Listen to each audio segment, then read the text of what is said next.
Նանտապանում հյուրընկալել եմ ազգային ժողովրդավարական բևեռի անդամ Գևորգ Սաֆարյանին, պարոն Սաֆարյան, շնորհակալ եմ հրավերն ընդունելու համար։ Ես եմ շնորհակալ հրավերի համար։ Թրամփը շատ հիասթափված է Պուտինից, արդեն երկրորդ անգամ է նա այդ մասին հայտարարում, ամերիկյան պարբերականներից մեկն էլ գրում է, որ Միացյալ Նահանգները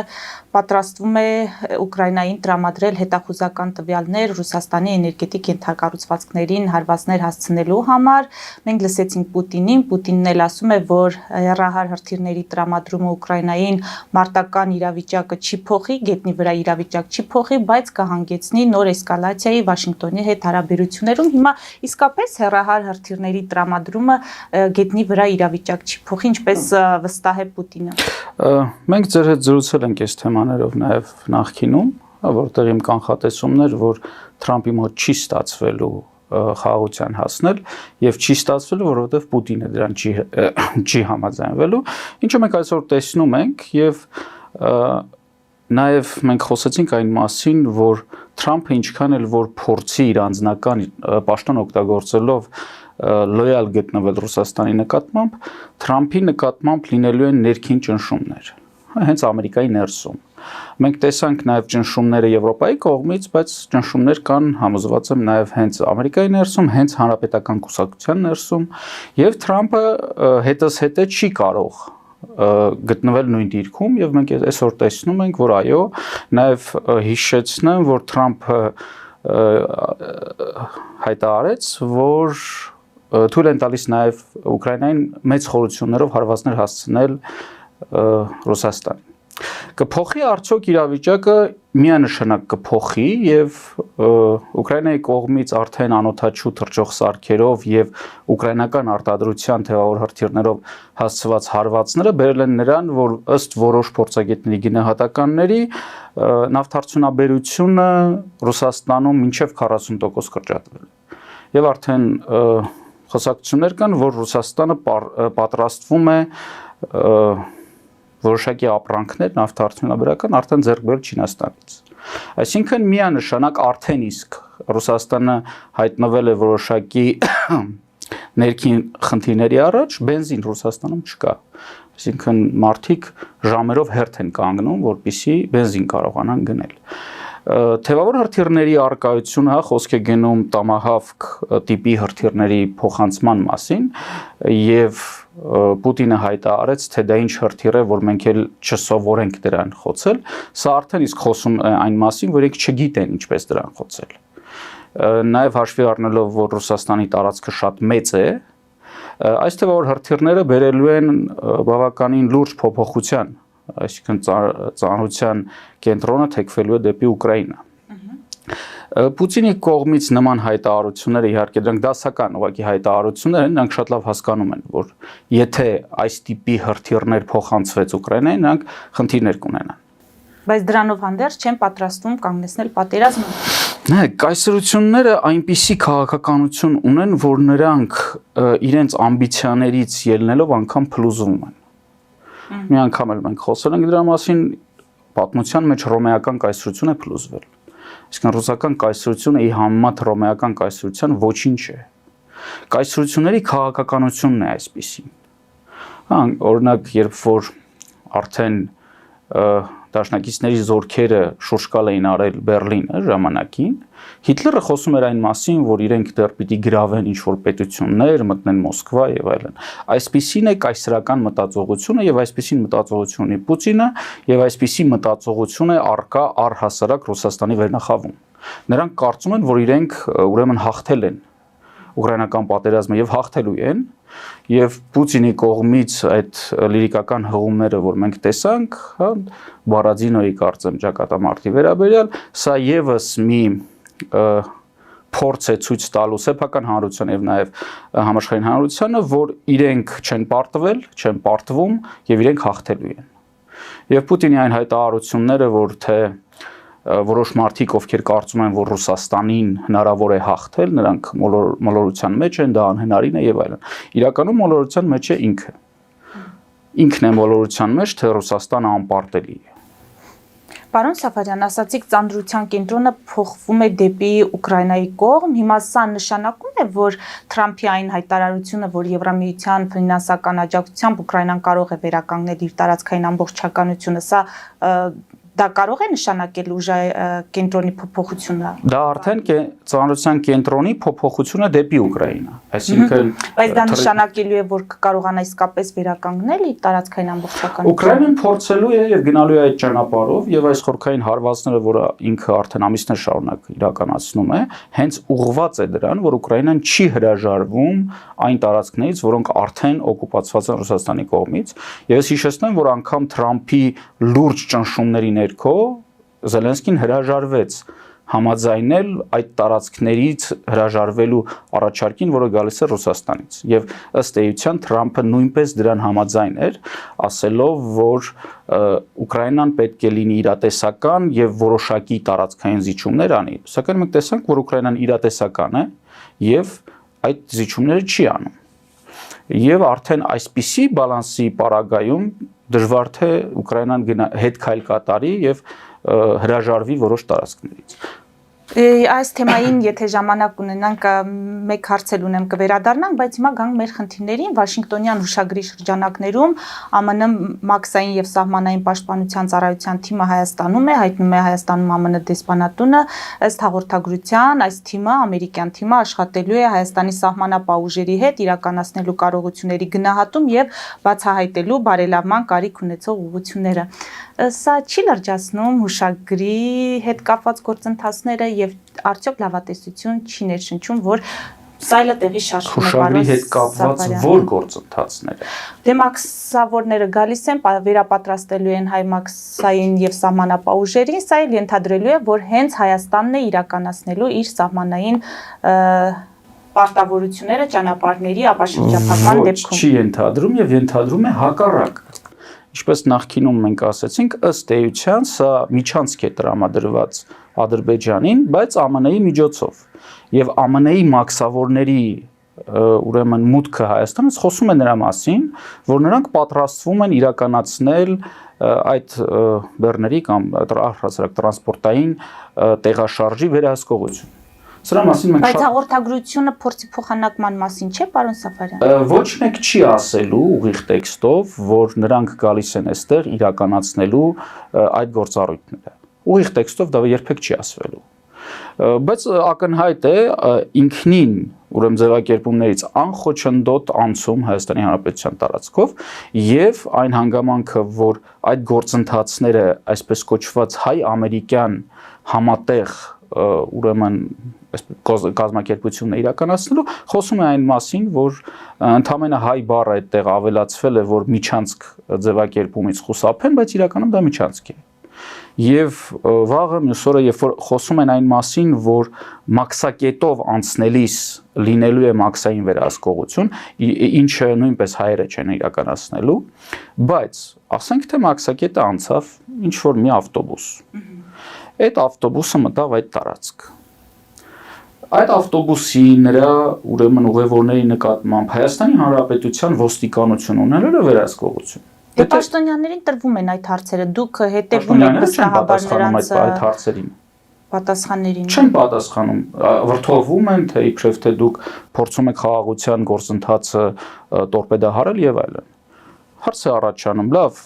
ինչ որ մի վարորդ օրինակ գտնվում է հարբած վիճակում ղեկին, վտանգելով քաղաքացիների մարդկանց անվտանգություն։ Հայաստանի Հանրապետության ոստիկանությունը կարողանալու է կանգնեցնել այդ ավտոբուսի վարորդին, իջեցնել ղեկից, ավտոբուսի ամբողջ անձնակազմին իջեցնել, ավտոբուսը տանել Տուգանային հրապարակ, ձերբակալել հարբած ավտոբուսի վարորդին, կարողանալու է արդյոք միանշանակ ոչ։ Վերահսկողությունը այդ տարածքի Հայաստանի Հանրապետությունից դուրս է լինելու։ Երբ որ խոսում են, որ լինելու է Հայաստանի օրենքների համաձայն, ես հիշեցնեմ, մեր պետական կառավարման կառուցվածքը ունի 3 թև. օրենսդիր, գործադիր եւ դատական։ Եթե մենք խոսում ենք, որ օրենսդիր գործառույթը պահպանվելու եւ Հայաստանի օրենքները պահպանվելու են, գործադիր գործառույթը չի պահպանվելու։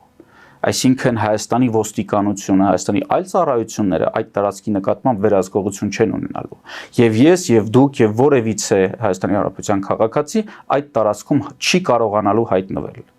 Այդ տարածքը ուղղակի փակվելու է, այո։ Որովհետեւ նաեւ այստեղ հարց է առաջանում, եթե ես, դուք կամ որևիցե օրինակ արշավական խումբ բարձանում է սարերով Արշավի է գնում եւ այնտեղ տեղի է ունենում բախում ադրբեջանցիների եւ հայերի միջեւ, օրինակ, չէ՞։ Եթե այդ տարածքը գտնվում է Հայաստանի վերահսկողությունից, Հայաստանի ոստիկանության վերահսկողությունից դուրս, ապա Հայաստանը չի կարող այնտեղ անվտանգության երաշխիքներ տալ իր քաղաքացիներին։ Այսինքն ամբողջությամբ այդ անցումը հանդիսանում է միջանցք։ Եթե համարենք, որ ձեր ասածն է եւ ամերիկյան բացառապես ամերիկյան վերահսկողություն է լինելու, այստեղ տարբերություն չկա, որ ամերիկյան է վերահսկողությունը։ Տարբերություն ինչից։ Ռուսական վերահսկողության նկատմամբ։ Այո, տարբերություն կա, բայց մենք ինչի ենք խոսում, որ պետք է լինի կամ ռուսական վերահսկողություն, կամ ամերիկյան վերահսկողություն։ Չէ, ես ձեր վարկածով եմ առաջ շարժվում, ձեր վարկածի տրամաբանությամբ, որովհետև իշխանությունները, Հայաստանի իշխանությունները պնդում են, որ ոչ, հայ սահմանապահ ծառայություններն են իրականացնելու ճանապարհի վերահսկողությունը։ Դուք դրան չեք հավատում։ Սահմանը անցնելուց հետո արկա է ճանապարհ, չէ՞։ Նրանք պնդում են թե իբրև թե նաև սահմանի նկատմամբ վերահսկողությունը մենք ենք իրականացնելու, բայց արդեն իսկ Նիկոլ Փաշինյանի շուրթերով խոսում են, որ հայ սահմանապահ այնտեղ չի լինելու, այլ էլեկտրոնային համակարգեր եւ այլն։ Սա ընդհանրապես լղոզված տարբերակն է հանրությանը մատուցելու, որ Ադրբեջանի պահանջը իրականացվել է, որ ադրբեջանցիները հայ սահմանապահի դեմքը չպետք է տեսնեն։ Լավ, սահմանը անցավ։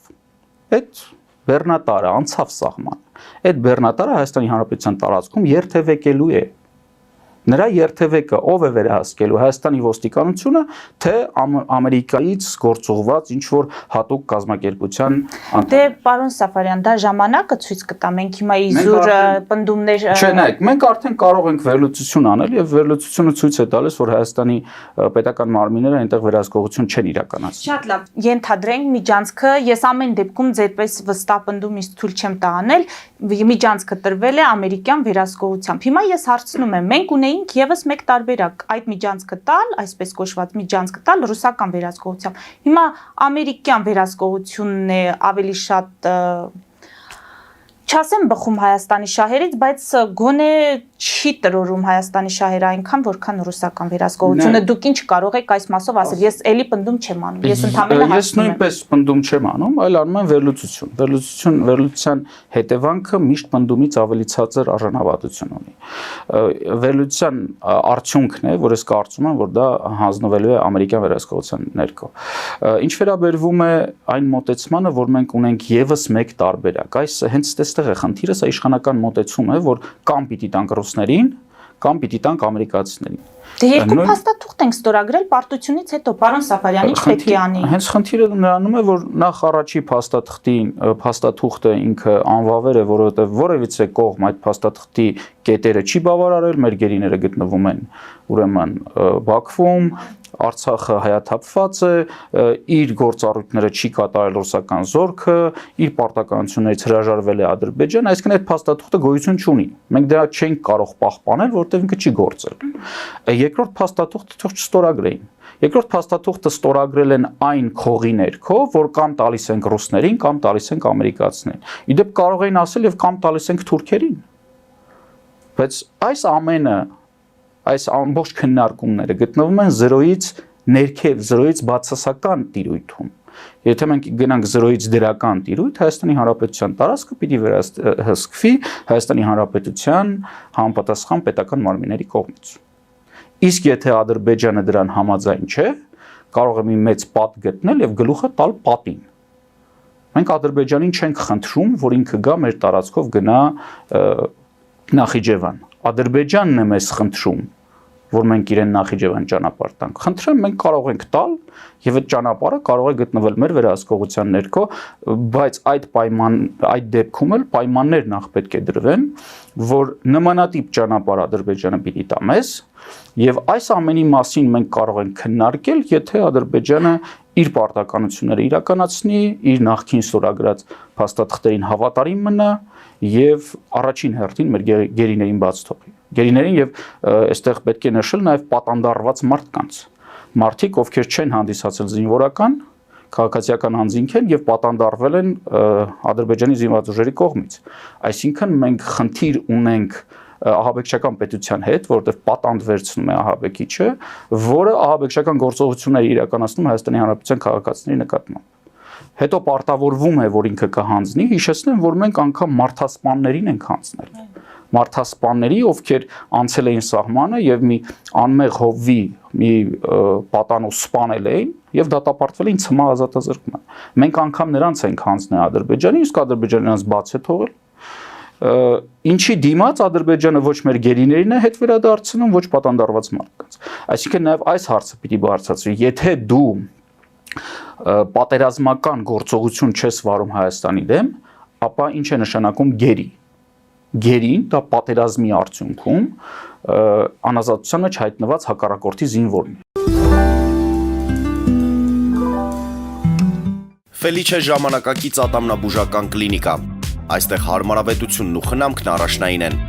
Այստեղ կիրառվում են ատամնաբուժական ամենաժամանակակից տեխնոլոգիաներ, ճշգրիտ ախտորոշում, արդյունավետ բուժում, նուրբ փորձառություն եւ անհատական մոտեցում։ Սկսած սովորական մանրուքներից մինչև առաջադեմ ընթացակարգեր, այստեղ դուք գտնվում եք բարձր որակավորում ունեցող եւ փորձառու ատամնաբուժական մասնագետների ձեռքերում։ Մեր բարեկամական եւ հյուրընկալ անձնակազմն այստեղ է յուրաքանչյուր այցը հաճելի դարձնելու համար։ Ֆելիչե,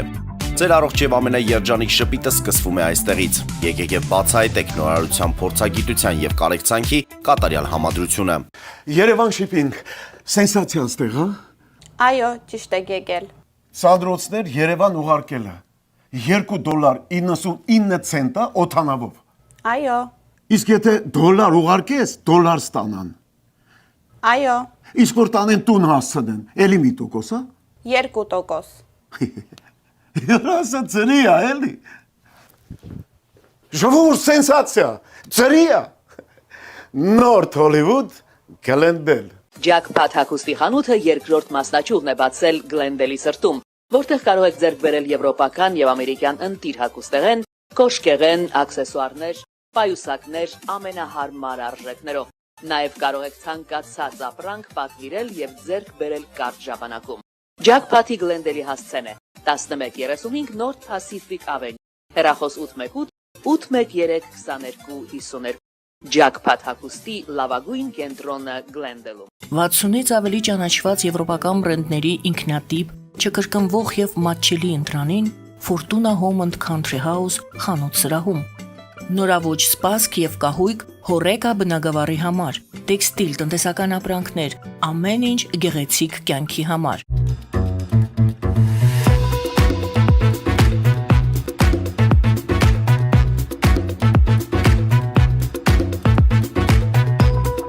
Արարատ ռեստորան, ընտանեկան եւ ընկերական ժամանցի լավագույն հասցե, սիրված արտիստներ, հյուրընկալ մթնոլորտ, հարուստ ճաշացան, անմահական խորտիկներ, Արարատ ռեստորան, հասցեն անփոփոխ, սիրով սպասում ենք ձեզ։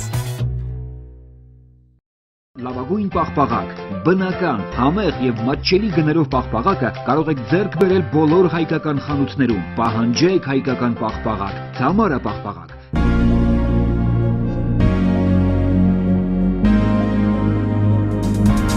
Տպագրեք ձեր գիրքը Նոյան տապան տպագրատանը, ինչպես նաև թերթեր, ամսագրեր, բուկլետներ եւ այլն։ Հասցեն քաղաք Երևան, Իսահակյան 28 առաջին հարկ։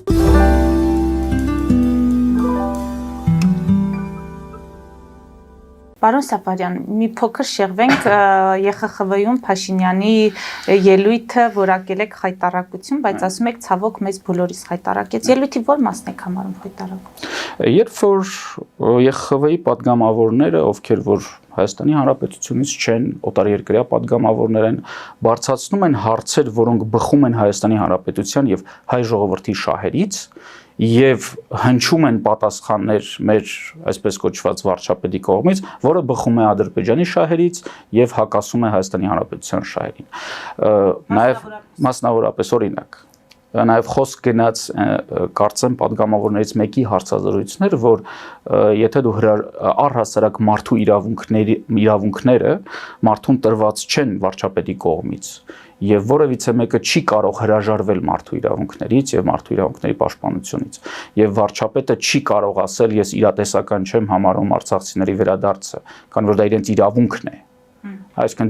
այսինքն սա նշանակում էր մոտավորապես, որ օտարերկրացի Եթե այս պահին իրատեսական չէ վերադարձի հնարավորությունը, դա նշանակում է շղթել նրանց իրավունքը։ Չկա այս պահի հասկացությունը։ Նիկոլ Փաշինյանը հայտարարում է, որ նրանք չեն վերադառնալու եւ Հայաստանը նաեւ արևմուտքի աջակցությամբ պիտի իրենց, այսպես ասած, տնավորի Հայաստան։ Այսինքն փակում է այն էջը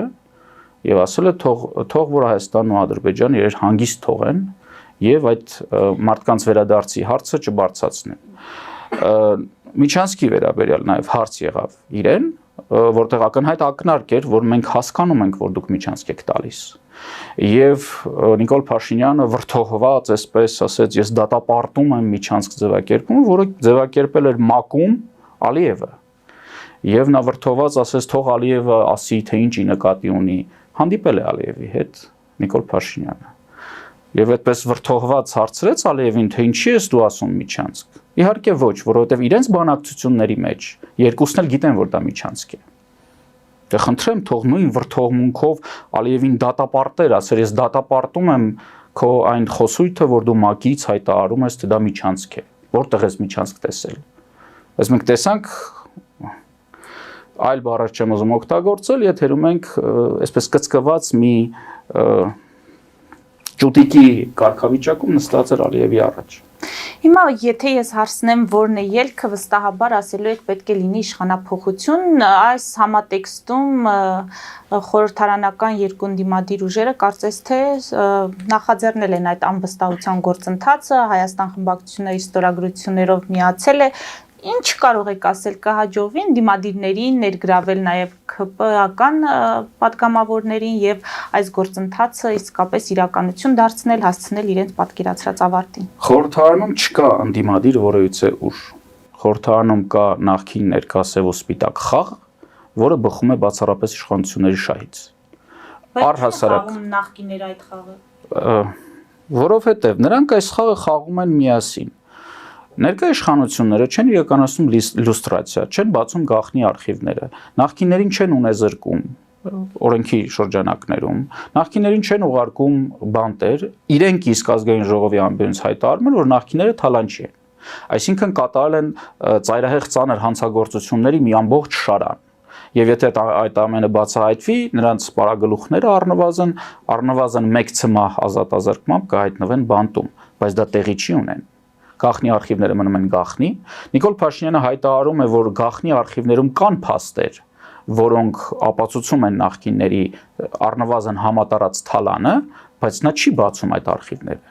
Այսինքն ինքը իր կողմից ապահովում է նախկինների անվտանգությունը, ապահովում է նախկինների ունեցվածքը, թալանված ունեցվածքը, նախկինները իրենց կողմից ապահովում են իրենց դեմքը հանրության առաջ։ Այսինքն նախկինները երևում են հանրության առաջ։ Նիկոլ Փաշինյանը ասում է ես չլինեմ նախկիններն են գալու, հանրությունը ասում է լավ, գոնե դու մնա։ Եվ այստեղ ինչ շատ կարևոր մի բանի են նրանք պատրաստվում երկուսն էլ։ Ընտրությունների ժամանակ ներկաները առաջ են բերելու իրենց այդ 4-րդ հանրապետություն անհեթեթությունը, խաղաղության օրակարգ անհեթեթությունը, բայց հանրությունը դրան ձայն չի տալու։ Հանրությունը ձայն է տալու, որպիսի նախկինները չվերադառնան։ Եվ հետո իրենք ասելու են, տեսեք, մենք ընտրություններին ներկայացրեցինք հանրությանը մեր ծրագրերը։ Հանրությունը մեր ծրագրին հավանություն տվեց։ Սա է պատճառը, որ նախկիններին այսօրվա իշխանությունը ամեն ամբիոնից հայտարարում է ընդդիմություն։ Անընդհատ նրանք ասում են ընդդիմությունը նախկիններն են, ընդդիմությունը նախկիններն են, որպիսի նախկիններով վախեցնեն հանրությանը, որպիսի առաջանա հանրության մոտ երկընտրանք, կամ նախկինները, այսինքն կամ ավելի վատը, կամ մի քիչ վատը ներկաները։ Սա է նախկին ներկա սև ու սպիտակ խաղի կանոնները, ինչը բերում է առհասարակ քաղաքական դաշտի տոտալ ոչնչացում։ Եվ պատկերը մենք 2026 թվականին խորհրդարանում ունենալու ենք նույնպիսի Նույն պատկեր։ բանն ենք տեսնելու ենք նույն նախքին ներկան։ Բայց ձեր քաղաքական ուժը, ձեր պես այլ ուժեր ինչ անելիք ունեն կամ ո՞րն է Այստեղ անելիքը։ հարց է առաջանում։ Իսկ մեր պես քաղաքական ուժերը հանրությանը որտեղ երբ Էլի ասելու եք, որ չունեք ռեսուրսներ, պարոն Սապարյան, բայց դա համոզիչ չէ։ Մենք չէ, հանրությունը չունի ռեսուրս։ Հանրության չէ որ մեդիա ռեսուրսը դա մեր սեփականությունը չի, հմեկը մեր սեփականությունը չի։ Դա հանրության ռեսուրսն է։ Բայց մեդիա ռեսուրսը ծառայում է երկու կողմին՝ սևերին եւ սպիտակներին։ Եթեր դուրս եկող ամբողջ մեդիա ռեսուրսը իրենց ձեռքում է։ Այսօր բոլորը կարող են եթեր դուրս գալ, պարոն Ինչպես։ Սապարյան, եթե ունեն ասելիք։ Ինչպես ես ինչպես Համացանցը շատ ավելի տարածված է։ Դուք ուզում եք ասել, որ այսօր հանրային հեռուստաընկերություն ավելի շատ են դիտում, քանի համացանցային այդ միանշան ոչ թե ավելի շատ են դիտում, խոսքը աստիճանների մասին է, ավելի շատ են դիտում։ Նախ համացանցային եթեր չի լինում։ Եթերը միայն լինում է հեռարձակվող։ Ես նկատի ունեմ համացանցով կան միջոցներ, որոնք շատ ավելի լայն տարածվածություն ունեն, շատ ավելի լայն լսարան ունեն։ Չկա այդպիսի համացանցային միջոց, որը ունի շատ ավելի լայն լսարան, քան հեռարձակվողը։ Ինչու՞։ Որովհետև հեռարձակվող միջոցը նախ նայում են հեռուստատեսությամբ, երկրորդը այդ միջոցը նույնպես ունի հեռարձակում ինտերնետում։ Եվ միայն ինտերնետային հեռարձակումը չի կարող դրա հետ անգամ մրցել, անգամ մոտենալ նրան չի կարող։ Հիմա սա նշանակում է, որ դուք ոչինչ չեք պատրաստում։ Չէ, մենք միշտ խնդրեմ, մենք այսօր կլոր սեղաններ ենք փորձում հրավիրել, փորձում ենք համախմբում իրականացնել, բայց պիտի իրականությունը տեսնել։ Առանց բաց մեդիաների ժողովրդավարությունը անհնարին է։ Սա պարտադիր պայման է ժողովրդավարության համար, որովհետև եթե որպիսի ժողովուրդը վարի, ժողովուրդը պիտի իմանա ինչ է կատարվում իր երկրում։ Ժողովուրդը չի կարողանում իմանալ։ Ժողովուրդը չի ճանաչում ազգային ժողովրդավարական բևեռին, որովհետև ազգային ժողովի այդ գզվռտոցի մեջ, որը լայնորեն ուրեմն հեռարձակվում է բոլոր հեռուստաընկերություններով, այդ գզվռտոցի մեջ ազգային ժողովրդավարական բևեռը չկա։ Նրանք դուրս են գալիս ազգային ժողովի ամբիոն եւ որտեղից մենք տեսնում ենք լկտիություն, անբարոյականություն, իրենց հայհոյանքներ եւ այլն, բայց այս ամենը իրենց հեռուստաընկերությունները տարածում են։ Եվ հանրության համար կա այս երկու ուժը՝ սևերը եւ սպիտակները, որոնք միմյանց դեմ են։ Իսկ իրականում նրանք միմյանց դեմ չեն։ Մի օրինակ հանրային եթերում, հանրային հեռուստաընկերության եթերում բանավիճում են հներից եւ ներկաներից երկու անձ։ Հայաստանի իրավահաջորդության վերաբերյալ։ Մեկը ասում է, որ Հայաստանը պետք է լինի սովետական Հայաստանի իրավահաջորդ, մյուսը նրան հակադարձելով ասում է ոչ, Հայաստանը պետք է լինի սովետական Հայաստանի իրավահաջորդ։ Այսինքն երկուսը ասում են մի բան, բայց միմյանց հետ կռվում են եւ անգամ միմյանց հայհոյում, վիրավորում եւ այլն։ Երկուսը նույնն են ասում։ Իսկ օրինակ ազգային ժողովրդավարական բևեռը, որը ըստ էության միակ քաղաքական ուժն է,